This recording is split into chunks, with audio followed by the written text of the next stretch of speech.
میرے انتہائی واجب الاحترام قابل صد احترام بزرگوں، بھائیوں، نوجوان ساتھیوں، پردہ میں سماعت کرنے والی ماں اور بہنوں، خطبہ صدر کے اندر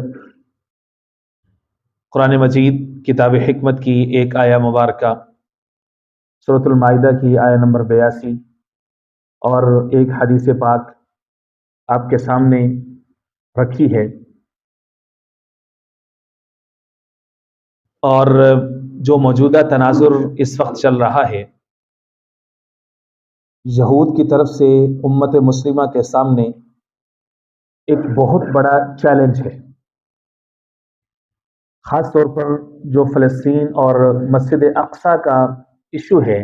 یہ جو قضیہ فلسطین ہے، امت مسلمہ کے ہر ایک فرد، مرد و عورت، بوڑھا بچہ جوان، اسکالر، عالم، عوام، خواص، ہر ایک شخص کے سامنے ایک چیلنج ہے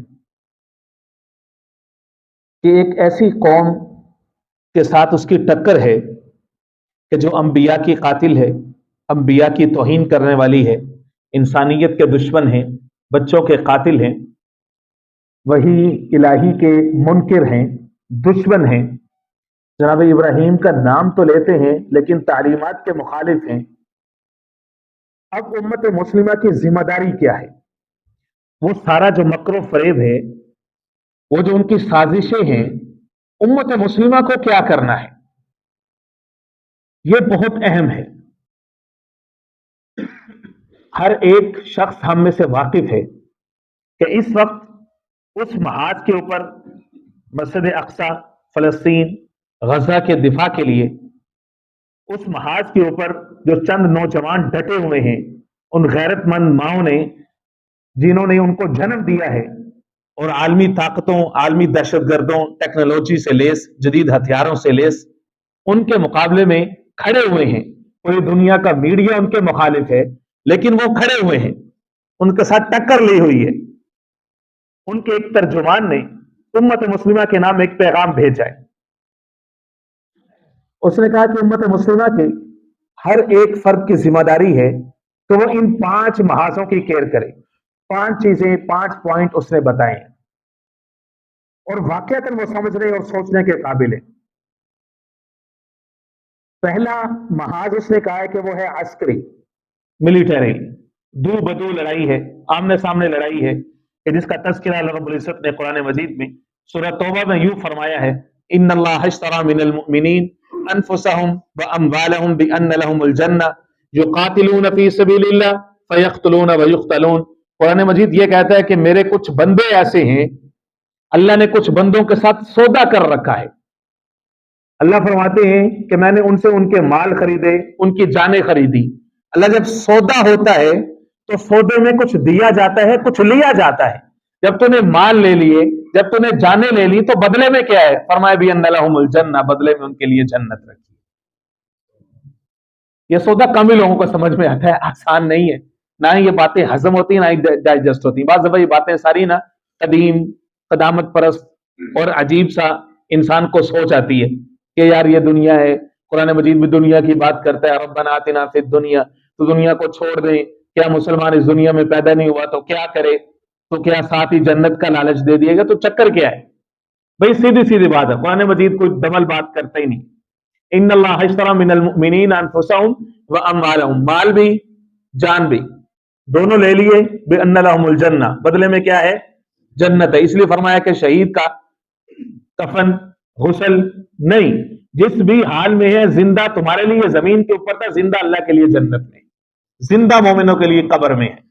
یہ ہمارے اعتقاد کا حصہ ہے۔ شہید کی جو موت ہے وہ قوم کی حیات ہے، لہو جو ہے شہید کا وہ قوم کی زکات ہے۔ زندہ قومیں شہیدوں پہ رویا نہیں کرتی، ماتم نہیں کیا کرتی۔ اگر مسلمان ڈرنے والے ہوتے، پیچھے ہٹنے والے ہوتے، 47 میں جنازے اٹھائے ڈر جاتے، بھاگ جاتے۔ مسلمان پیچھے ہٹنے والے ہوتے، 65 میں جنازے اٹھائے بھاگ جاتے، 71 میں جنازے اٹھائے بھاگ جاتے، 98 میں جنازے اٹھائے بھاگ جاتے۔ اب تک